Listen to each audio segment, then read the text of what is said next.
And then also have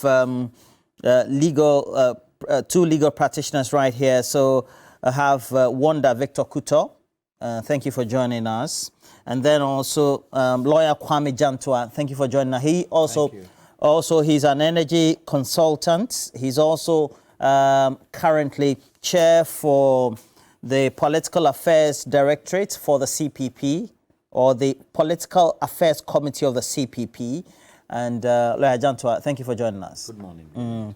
And then also I have Jamal Abdullahi, Jamaluddin. How are you? I'm good. I was on your status, the Eid al-Adha. I saw you celebrating with your folks, so that was a great one as well. Thank you for joining us. Thank you, too. All right, so let's get a discussion going, but we're just getting this from an energy consultant and also somebody who works in the industry, Nana Mwesi, who is saying that apparently there's been some concern, especially among workers of the Tema Oil Refinery, that they haven't had their lights over the last, is it 24 hours or 12 hours? And this is the time, according to the message we have, we expect our board members to rise to their responsibilities after management has done all that needs to be done under the circumstances. And that's from Tema Oil Refinery. Unfortunately, our lights haven't been restored. So the Tema Oil Refinery workers raising concerns right there about their lights not being restored. We encourage you to get interactive. If you get onto our stream, you'll find us that we're there. Let me just do what I do by way of the ritual. Mention a number of you who have joined us. Dakon Ofusua Pia. Good morning to you. Thank you for joining us. We're grateful. Ras Kotuka Kwame, good morning to you. And then Amuda Hamidu, Dobari, Tenzutuo, Zogna Chebi, and then Chris Afran, Mani Nimani, good morning to you. Alfred Tete, good morning to you. Ransford has joined us as well. We have Dr. Vibe, Salina Potude, Carl Edward, Alabila Aldewin Barnabas, Shaddai Adote, George Anthony, Babs Mohammed, Believe Rumi. We have also Kiki Joe. And Alfred Odu, you're asking whether we have tea in the studio. No, we don't have tea in the studio. Kunalis, Johnson, Clifford, and all of you who have joined us. Good morning to you, Alfred. I see you're greeting me. And then Pa Kofi Ewo, and then Dogo Ali. Thank you all for joining us. So our discussion this morning, we'll put a flyer on the screen for you so that, again, you get to know. So we want to, we're asking the question, why it looks like all the presidential candidates or aspirants of the New Patriotic Party, that's a ruling party, are preaching a change in strategy away from what has been implemented since 2017, and why they are doing that. We'll start with some level of some interactions coming from a number of the key individuals who we think are the leading figures. Of course, Alan Chamanten is not in that instead, but he's one of the leading four that we have so far. And we, as TV3 New, they have been very much impressed with the campaign speech during the launch of Kwabena J. Japan of his campaign this week. So we start. We must be honest enough to admit that the Akufo-Addo government, despite chalking successes in road and health infrastructure, tourism, and of course education, it has struggled to deliver on a number of fronts. We started out saying that we're breaking dependency on the Western donor agencies. The slogan, Ghana Beyond Aid, rang from the Jubilee House with intensity and vigor. But today, we lie on a stretcher before the International Monetary Fund, the IMF, and Ghana has become, in the eyes of many, a case study of how not to do it.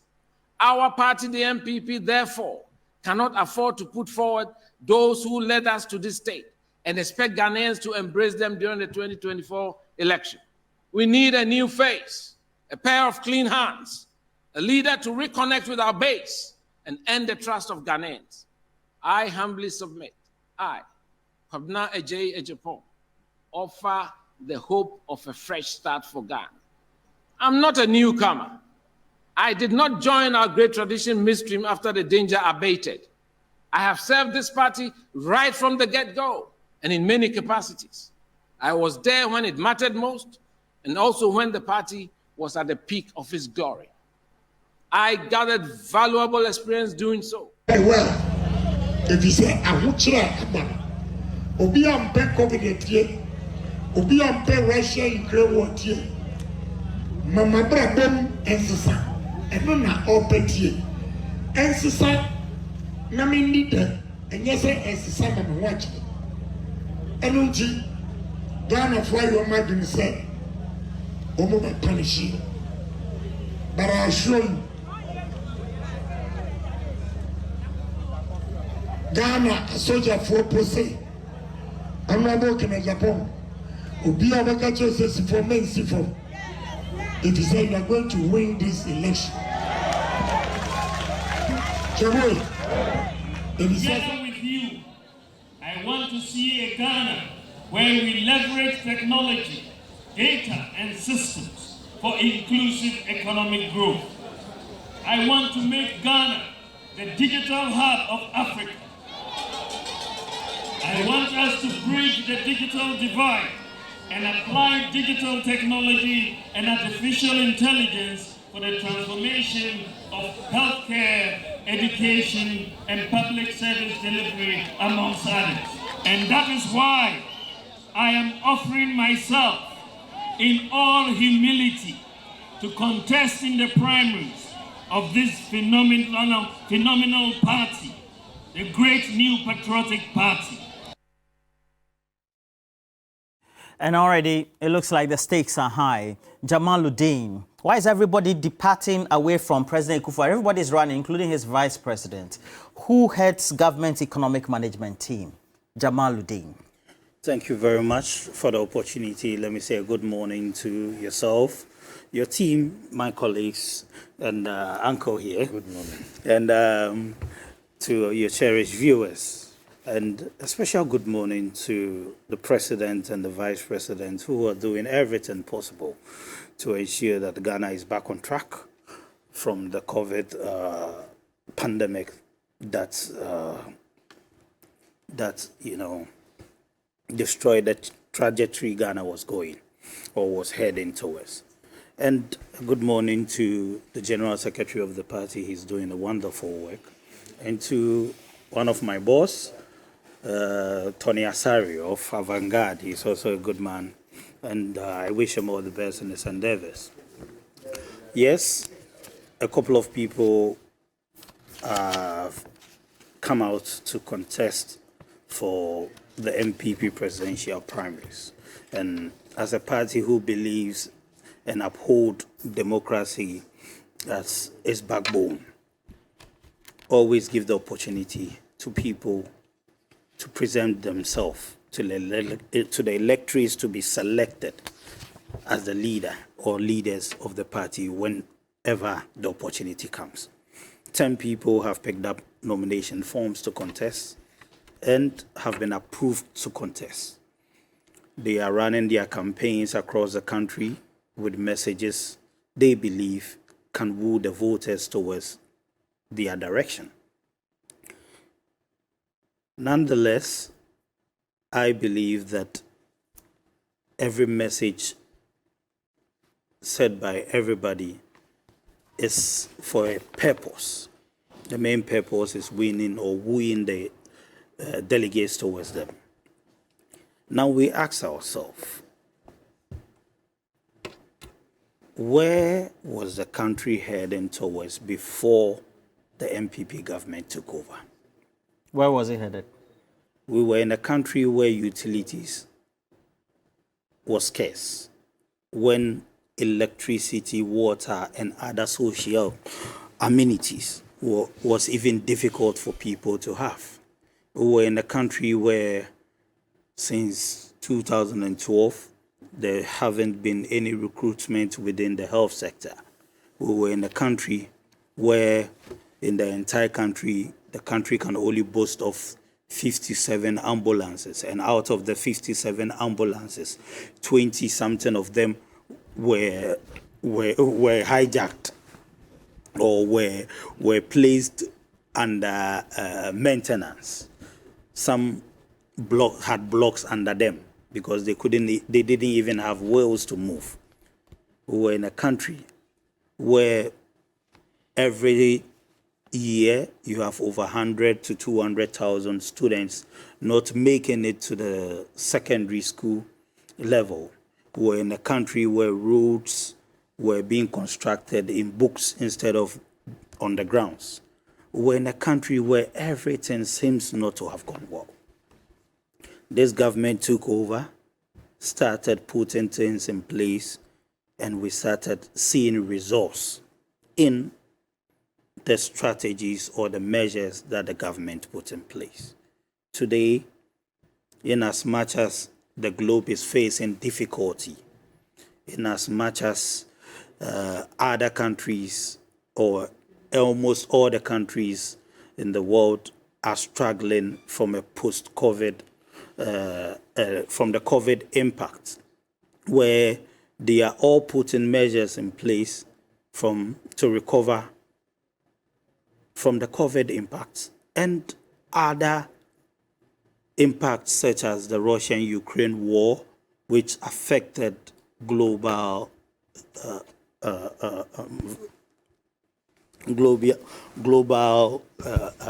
economic trajectories. This government, nonetheless, is doing everything possible to ensure that we are back on track. I remember during the COVID era, the government or the president assured Ghanaians that, look, what is important is to protect the lives of Roland, of Ajantua, and Maoto and Co. That was his priority at that time, irrespective of the costs. He was dedicated. And who are you talking to? You're talking about the president? Yes, he was dedicated to ensuring that the lives of Ghanaians are protected. From there, he assured us that, yes, we know how to bring the economy back on track, judging from our history, judging from our track record. Because from what I've accounted to you, between 2009 to 2016, we also saw what transpired. There was no global issue, yet the economy was struggling, yet agric was struggling, yet the finances or the financial sector of the country was struggling, yet schools were not having social amenities such as chalks to even go on with teaching and learning. Which schools were those? We are aware of everything. Which schools? Jamaluddin, which schools? When the former second lady was in office, she went to a school which I've forgotten the name, and they requested for basic things such as chalk. She was bold enough to tell them she's not going to give them chalk because she's not the central government. At that time, it wasn't the NPP administration. Look, we need to ask ourselves certain questions. The situation Ghana finds itself today, is it only Ghana, or it is the entire world which is struggling? Every country that we know is struggling. People were even rationing food and other supplies in their countries. Who was rationing? Even in UK, they were rationing food. And here, what were we doing? We were not rationing food, were we? We shared food rations. So I don't... Which one? Where? The packed food for which the special COVID expenditure report did indicate that we abused procurement resources. During the COVID era, the government even went to the extra mile of providing food and other stuff for Ghanaians. Have you read the special audit undertaken by the Auditor General on the COVID expenditures? The Auditor General always brings its reports. It depends on. It says that there was flagrant abuse of not only the Procurement Management Act, but the Financial Management Act that we have. Up to now, the government has not come up to give the Ghanaian public any key response. The government has always accounted to the ordinary Ghanaians on our activities, and it doesn't shy away from accounting to Ghanaians. We always do that. If there's any issue, if there's anything that the Auditor General raises, it is always answered. If there's a need to prosecute or to surcharge, it is done. So the findings of auditors does not mean that is the final say.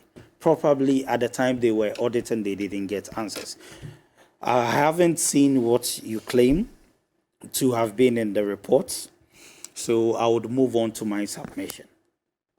Have you read the special audit report? Have you read it? I'll move on to my submission. So people or the candidates are campaigning. Yes, the government agrees that we are in difficult times, and it has pleaded with Ghanaians to bear with us so that we can together bring back the country on track. Gradually, we've been doing that. When we saw petroleum products or fuel skyrocketing, an initiative was brought to slow down the high prices of fuel. The initiative has gone for oil, which is commendable. I ask you a question. Why is it that all the leading candidates in this campaign... I have not heard all the leading candidates. What I am hearing is... They are running from the president's own strategy he used in governing the country over the last 7 years. The president is focused and dedicated to deliver his mandate. All right. He has done extraordinary well in making sure that even in difficult times, things were done well. Nobody told the president that in the year 2019 to 2021, there will be a COVID pandemic. But when you have a generational thinker as a president, he ensured that every district in this country had an ambulance.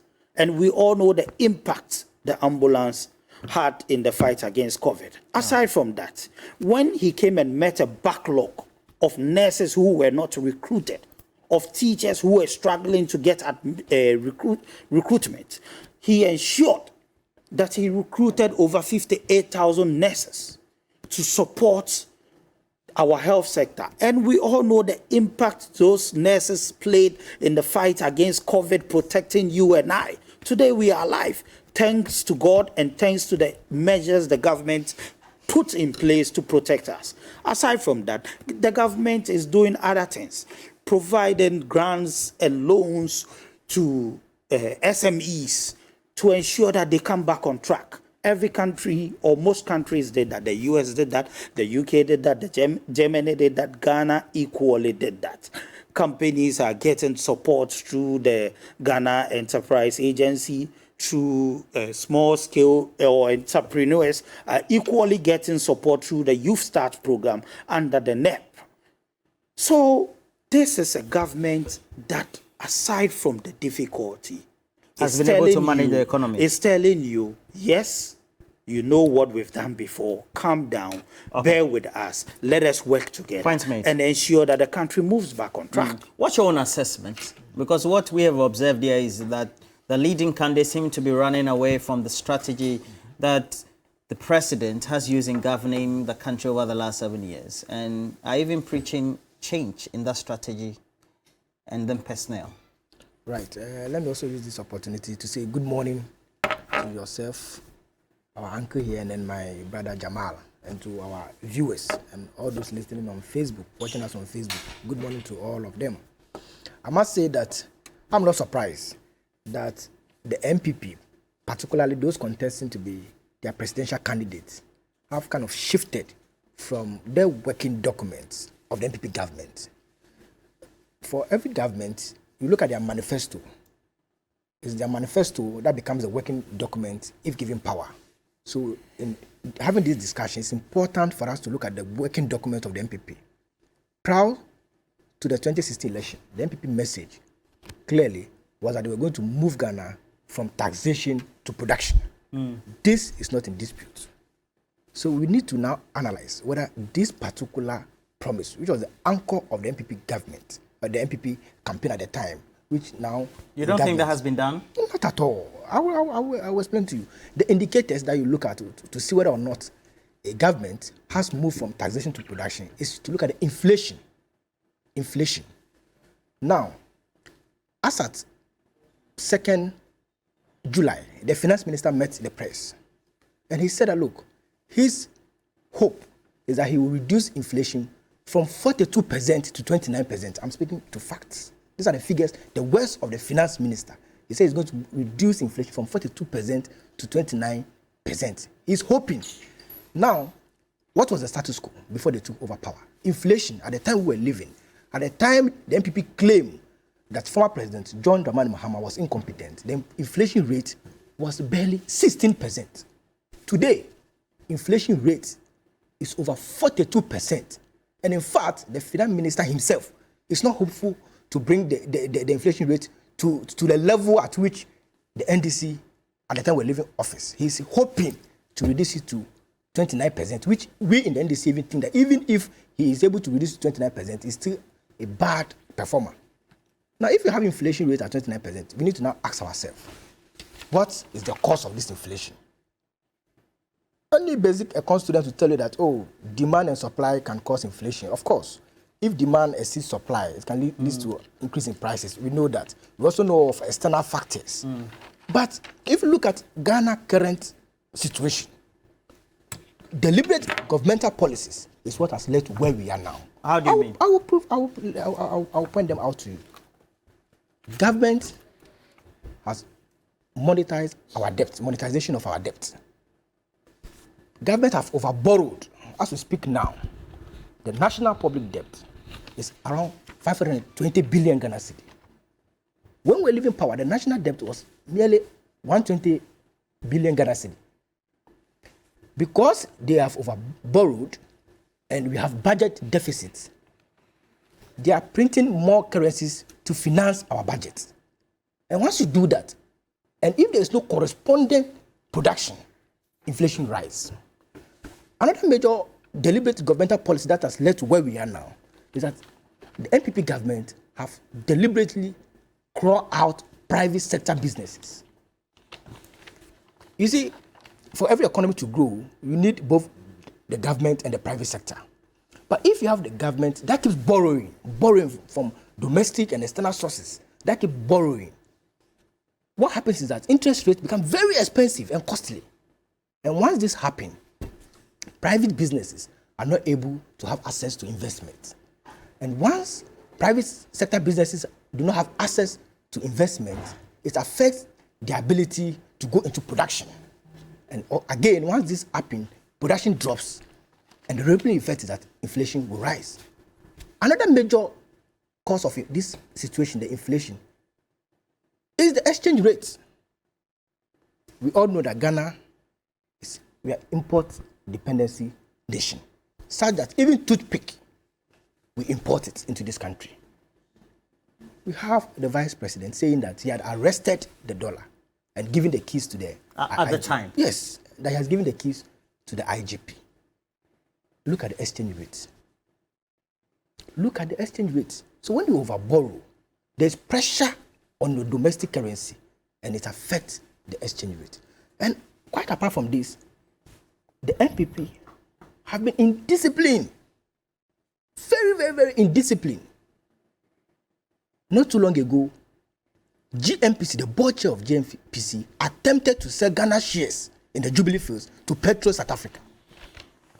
Very indisciplined. And just to put this in proper perspective, the board chair of GMPC is the former national chairman of the NPP. That should tell you how this government think. At every attempt, they want to sell national resource. As we speak now, they are moved to sell Tor. They are moved, and this is not joke. This is no joke. We need to have. You call it getting a strategic partner because TOR is not in a position to self-resuscitate. So there's the need for capital injection to make it viable. They don't even listen. And I'm happy that we played the video of Honorable Engineer in Japan.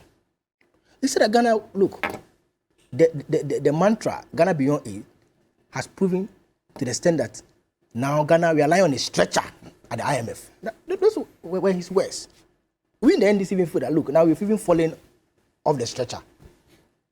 The NPP do not listen. Before the IMF, well-meaning Ghanaians, the NDC minority in parliament, made the case that, look, go to IMF so that they will teach you how to be financially disciplined. And people said, no, the only thing they need is for the e-levy to be passed. Well, eventually the e-levy was passed. Then they did a turnaround and rushed to IMF. So we in NDC, Ghanaians were expecting the NPP government to take off the e-levy, having gone to IMF. No, we are still paying e-levy. Because we need a revenue. The NPP MPs in parliament, that's for you to know how terrible the NPP have run this country. The NPP MPs in parliament, over 80 of them, said, look, we do not want the finance minister. In fact, they said those were not their own views, that their constituents are telling them that this finance minister cannot lead Ghana to the promised land and that the finance minister should be changed. Where are we now? So some of us keep wondering why the NPP is only interested about elections. Even when your MPs advise you, you do not listen. Just some few months ago, the Minister for Sanitation visited River Pra. By the time she left there, she said Ghana has no bright future. These are the words of the Sanitation Minister, that we do not have a bright future. Is it because of the pollution as a result of the galaxy? Yes, yes. Look, their own program that they claim has been very, very, very successful, the free SHS. Look at the IMF report.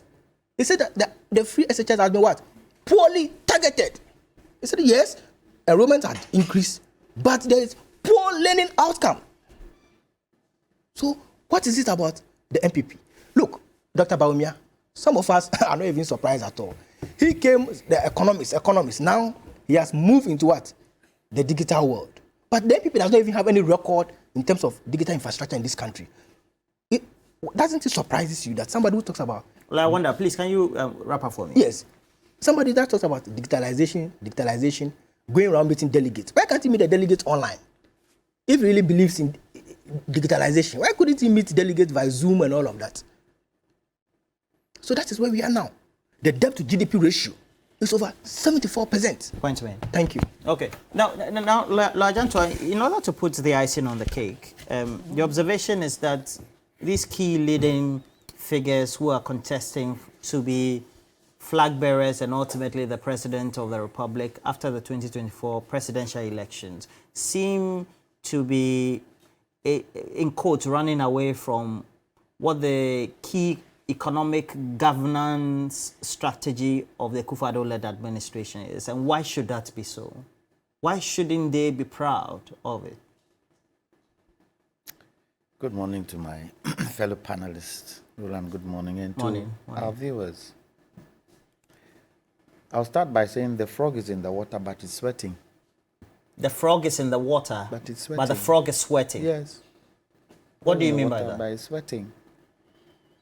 They can't defend the Akufo-Addo administration. They can't defend it. How many of them have you heard talk about COVID and Ukraine war? How many? That was what the president told us, that the economy is in what the shape is in because of. How many of them have you heard them say that? None. Unfortunately, some of them were part and parcel of the Akufo-Addo administration. So, and the vice president talks about digitalization. Digitalization, Ebedi. Is that what we're going to eat? Is that what we're going to eat? The basic necessities of life is difficult in this country. when you speak to the youth, there is no bright future. They don't see a bright future, left, right, or center. You mean they are despondent? They are very, very despondent. Yesterday, I took an Uber service, Bolt, and I asked the driver, so how is he? He is a university graduate, doesn't have work to do. So in distress, he's gone to his parents and he's begged his mother to give a car to him to do Uber. So that's what he's doing. How does he see the future in this country? No future.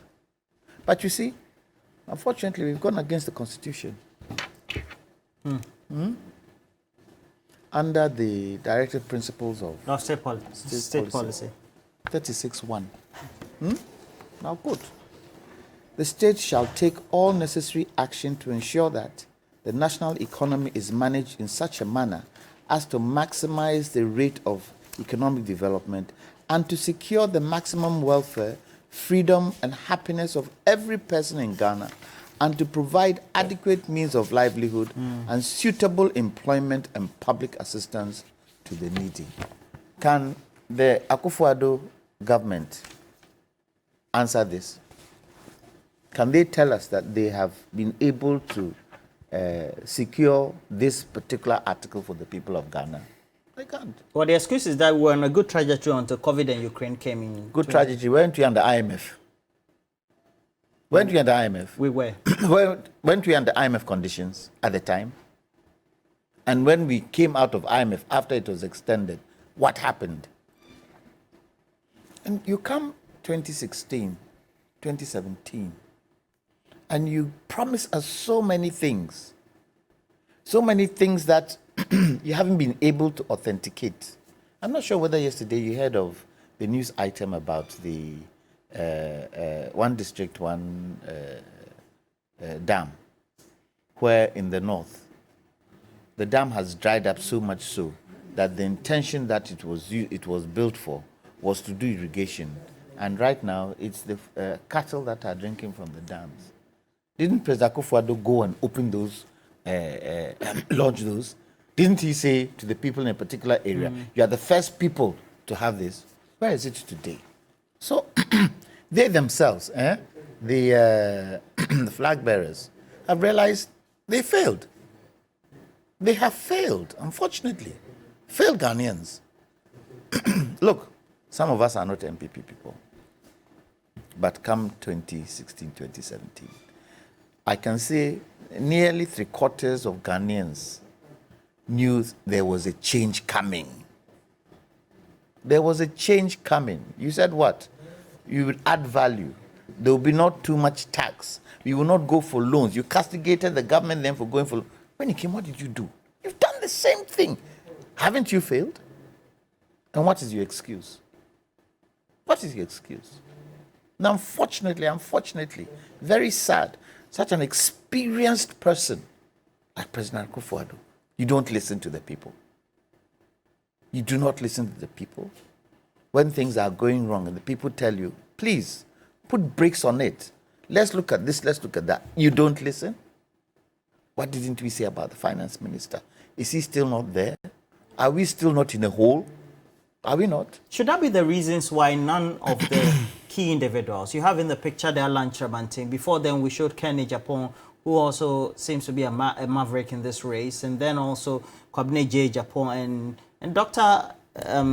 Baumia himself, the leader of the EMT, it seemed to be dissociating themselves from what the direct economic strategy is or has been over the last 7 years. The next time you meet Dr. Baumia, ask him, how many times did the EMT meet? Well, you know something that we don't. On the situation that Ghana finds itself. Ask him. Ask him, how many times did it meet? He's leader of the EMT. How many times did it meet?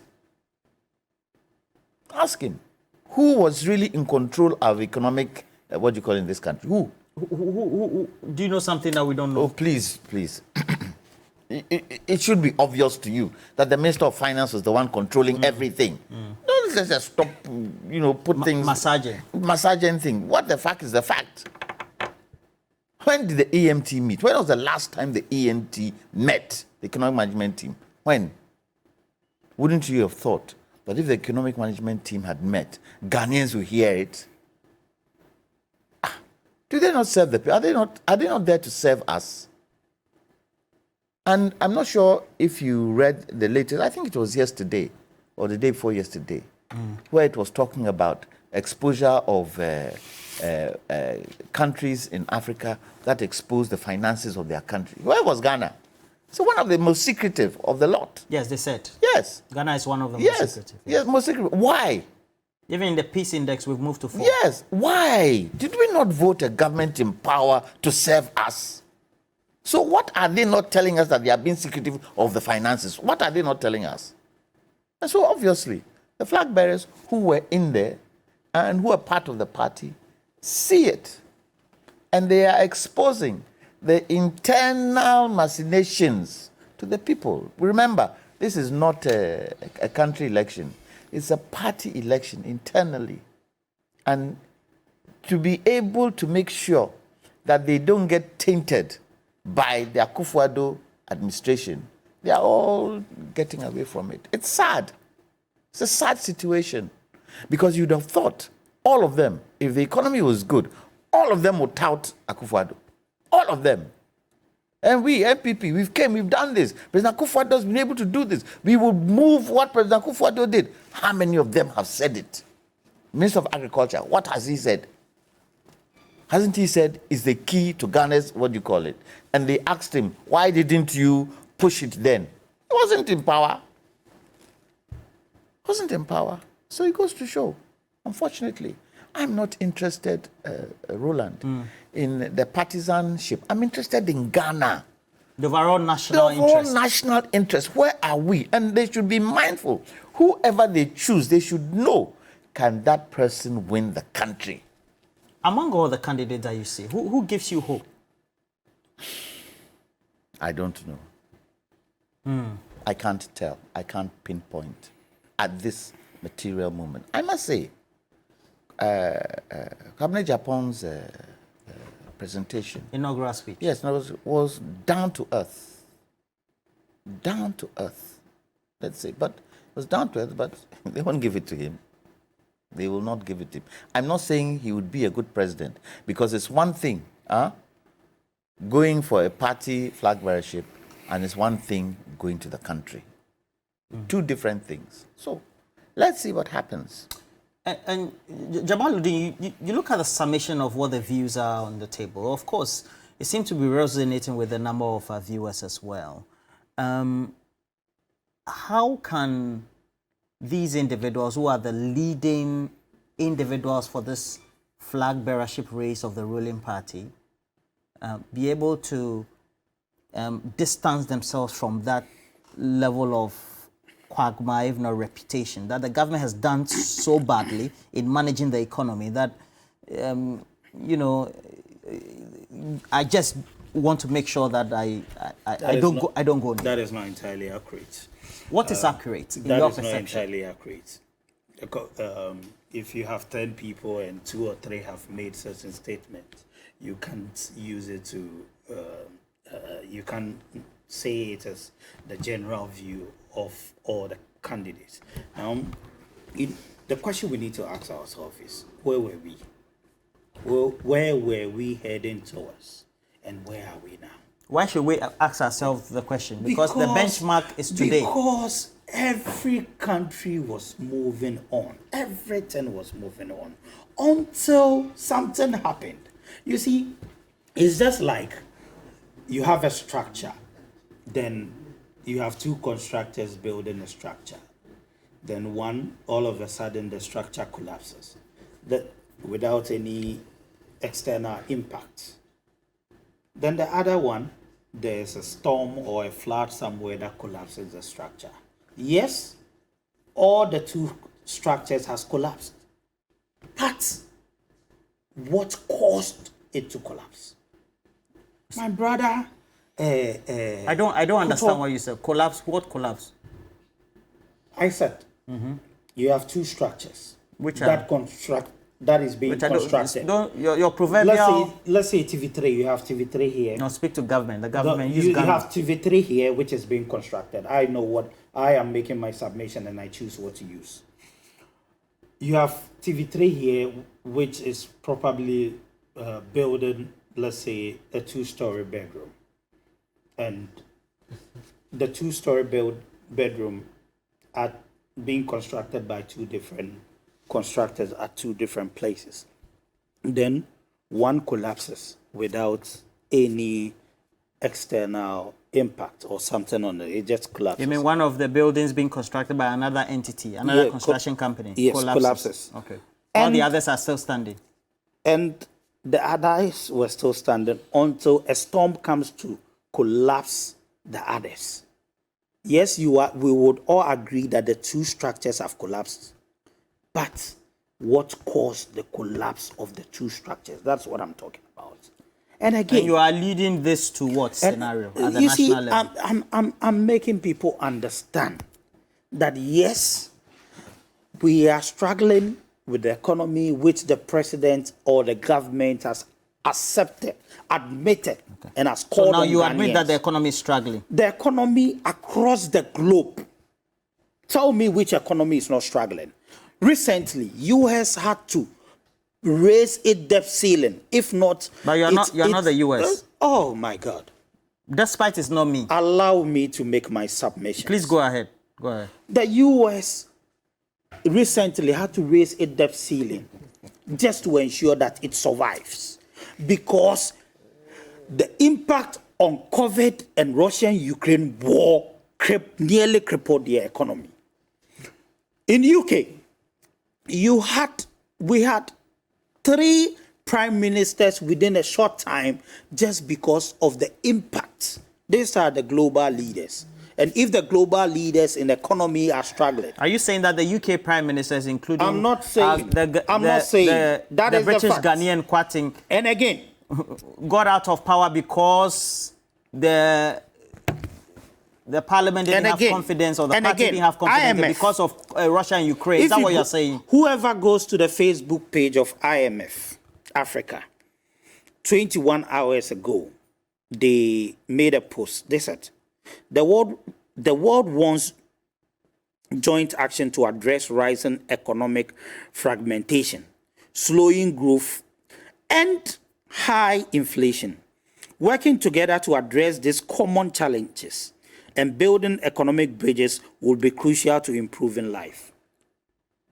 Everybody, the World Bank admits, the IMF admits, everybody knows that we are not in ordinary times. No. Even the IMF, we had over 70-something countries going to the IMF this time, which is unprecedented. In your lifetime, have you ever heard? Is it the IMF you are quoting? Have you ever? I said go to the Facebook page of the IMF. No. We have the World Bank country director telling us that yes, Ghana is struggling because the PP, the power purchase agreement signed a couple of years ago, is strangling the Ghanaian economy. You are not in ordinary times. You are struggling. Nonetheless, what we are doing is to ensure that you have a reliable electricity to engage in your business activities. The tailors in Kwame Apia, who is a tailor at Medina, has reliable electricity to go on with his trade. Amam Ponsa, who is a coat store in Ashalibotre, who runs a coat store in Ashalibotre, has reliable electricity to go on with their trade. You have reliable electricity, and you have even peace of mind at home. Because those days, people couldn't engage their wives in the evening due to the heat and mosquitoes. Today, the children have been taken out from the streets. And in as much as we are struggling, we are ensuring that the future of those kids is being protected by giving them education. Today. You mean kids were not being educated before? over 100,000 kids were not making it up to the secondary cycle. Today, infrastructure development from roads, interchanges which are being constructed are unprecedented in the country. Aside from that, every secondary school in this country has gotten infrastructure to be able to accommodate the youth or the kids, irrespective of where you are coming from, whether you are a Votarian, whether you are a Frafra, whether you are a Gruni, whether you are an Asante or a Fante. The government is putting measures or has put in measures in place to protect us, to ensure that we steer our way carefully out of the struggling global issue. We won't sit here and say that the globe is not facing challenges. No. We won't sit here and say that inflation hasn't hit a record high across the world. I'm reading from the IMF document. What we are saying is that So the IMF says that the effect of the external shocks and then pre-existing vulnerabilities within the country have deepened the economic and financial crisis in Ghana. Pre-existing, you see, first of all, it tells you, wait. Yes, exacerbate is also down there when you go down there. Yeah. It will be too much reading. Please. You see? And as a result IMF, of that, you are quoting from the IMF, and it says what? And as a result of that, we've lost the international market access and the confidence of the international community. That happened due to the rating agencies. Look, IMF in its report, IMF in its report Jamaluddin admitted that there are external shocks and pre-existing vulnerabilities, such as what? Such as the power purchasing agreement, which was crippling the economy. All right. Which was crippling the economy. I'm not the one saying it. The World Bank country director is not a politician.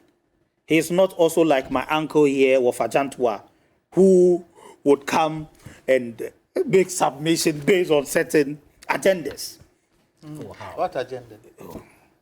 We all know. Roland, let me ask him. Based on certain agendas. You all know what? Let me finish my submission. No. You all know, you're accusing me of something. Let the people know what you're accusing me of. Let them know. So what agenda do you mean? What agenda are you He's pushing somebody's agenda. What agenda? Or because he's a politician. What agenda am I pushing? Let me know. Based on certain agendas. Yes, what agenda? And you tell see, me the agenda. He's not the only one that will come. Tell me the agenda. Because of their issues or Jamal, please wrap up for me. Because due to their issues with the government, or for certain things, we don't disclose them. Then don't say it here. Yeah, but you and I know there are issues. Don't know. One of the issues you always raise is the challenges you have. The challenges you have with this government. The personal challenges you have with this government. What personal challenge? Where has he said it? These are grave accusations. I mean, what do you mean by that? You see, so what do you mean by he has personal? Have you heard him anywhere publicly say that, or he told you personally, or what? Well, I've had conversations where Wafa has said that due to some contracts which he's not getting now. So are you serious? Oh. Please, no, please. I will not allow this. No, yes, I will not allow this. Please, he says it's not true. Withdraw it. Yes, I've heard. Jamal, he says it's not true. Please just withdraw it. Let's move on to the conversation. Jamal, he says that it's not true. Roland. He said he hasn't said this publicly. Roland, please allow me to make my submission. No, because you're accusing him of making... Wafa have not told me. I've heard that he says he's not gotten contracts under this government. He says he's not gotten. I'm not saying you're peddling hearsay. You're peddling hearsay. Wait. You're peddling hearsay. What contracts? He says he's not gotten contracts under this government. Please withdraw. And the speculations are saying that due to his inability to get those contracts, certain submissions. What contract have I gone for? You cannot do this. You can't come and then antagonize everybody and claim that you are here. He's here. He's saying that he has not made any of these. Speculation I heard is not accurate. What speculation? Where did you hear it? how? Is that how you? Is that how you communicate? Look, No, Jamal, I will not allow this. Please withdraw it. Jamal, please withdraw this. He's here. He's saying that he has not said that. Please withdraw it, Jamal. Go and ask your people. Who have I come to ask for a contract? You cannot come and antagonize a co-panelist. He's here. He's a respected political and energy consultant in Ghana, and he says that I haven't said this anywhere, not publicly, not privately. Where did you hear this? And I asked you, is this hearsay? He said you are saying that you've heard it, and he says withdraw it. Just say I withdraw, and then you conclude, and then we move on. I had speculations. Wafa says the speculations are inaccurate. What speculation? Was I there?